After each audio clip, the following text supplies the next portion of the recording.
ನಮ್ಮ ದೇವರು ಕರ್ತನಾದ ಯೇಸು ಕ್ರಿಸ್ತನ ನಾಮದಲ್ಲಿ ಅನುದಿನದ ಆಹಾರ ಪ್ರಿಯರಿಗೆ ಪ್ರೀತಿಯ ಶುಭಾಶಯಗಳು. 2025 ಮಾರ್ಚ್ ತಿಂಗಳ 10ನೇ ತಾರೀಕಿನ ಸೋಮವಾರದ ದೇವರ ವಾಕ್ಯವು ಕ್ರಿಸ್ತನ ಗಾಯದ ಗುರುತುಗಳು. ನಮ್ಮ ದ್ರೋಹಗಳ ದೆಸೆಯಿಂದ ಅವನಿಗೆ ಗಾಯವಾಯಿತು, ನಮ್ಮ ಅಪರಾಧಗಳ ದೆಸೆಯಿಂದ ಅವನನ್ನು ಜಜ್ಜಲಾಯಿತು. ನಮಗೆ ಸಮಾಧಾನ ತರುವ ಶಿಕ್ಷೆ ಅವನ ಮೇಲೆ ಇತ್ತು, ಆತನ ಬಾಸುಂಡೆಗಳಿಂದ ನಮಗೆ ಗುಣವಾಯಿತು.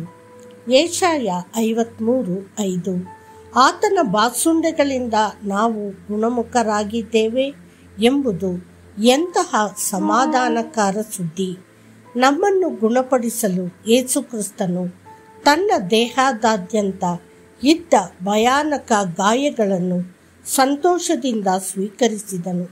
ಹಳೆಯ ಒಡಂಬಡಿಕೆಯಲ್ಲಿ ಯೆಶಾಯ 11:11 ಹೇಳುತ್ತದೆ, ಆತನ ಬಾಸುಂಡೆಗಳಿಂದ ನಮಗೆ ಗುಣವಾಯಿತು. ನಾವು ಯೆಶಾಯ 53:5 ಓದುವಂತೆ ಹೊಸ ಒಡಂಬಡಿಕೆಯು ಹೇಳುತ್ತದೆ, ಆತನ ಬಾಸುಂಡೆಗಳಿಂದ ನೀವು ಗುಣಮುಖರಾದಿರಿ. 1 ಪೇತ್ರ 1:1-11 ಮತ್ತು 1 ಪೇತ್ರ 2:24 ರಲ್ಲಿ ಓದುತ್ತೇವೆ. ಈ ಎರಡು ವಚನಗಳ ನಡುವೆ ದೊಡ್ಡ ವ್ಯತ್ಯಾಸವಿದೆ.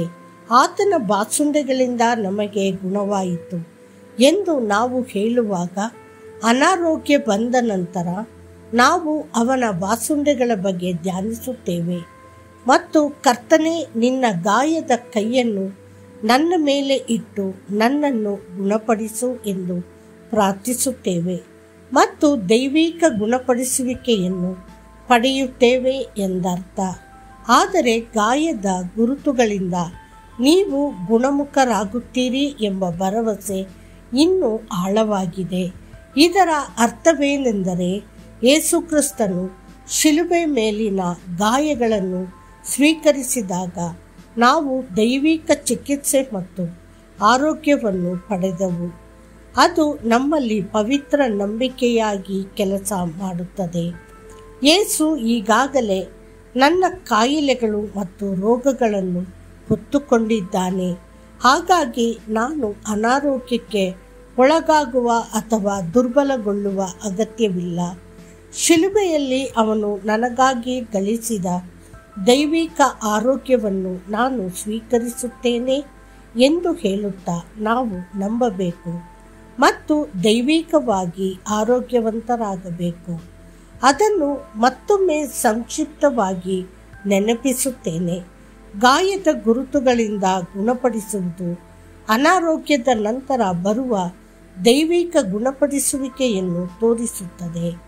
ನಿಮ್ಮ ಬಾವುಗಳಿಂದ ನೀವು ಗುಣಮುಖರಾಗಿದ್ದೀರಿ ಎಂದು ಹೇಳುವುದು ನೀವು ನಂಬಿಕೆಯ ಮೂಲಕ ದೈವಿಕ ಗುಣಪಡಿಸುವಿಕೆಯನ್ನು ಪಡೆಯುತ್ತಿದ್ದೀರಿ ಎಂದು ತೋರಿಸುತ್ತದೆ.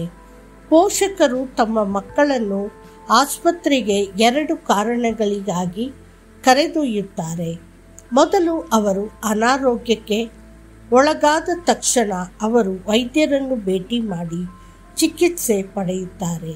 ಎರಡನೆಯದಾಗಿ, ಆ ಸಮಯದಲ್ಲಿ ಹೆಚ್ಚು ಭಯಾನಕವಾಗುತ್ತಿರುವ ಸಾಂಕ್ರಾಮಿಕ ರೋಗಗಳಿಂದ ರಕ್ಷಿಸಿಕೊಳ್ಳಲು ಲಸಿಕೆಗಳನ್ನು ಪಡೆಯಲು ಅವರನ್ನು ಕರೆತರಲಾಗುತ್ತದೆ.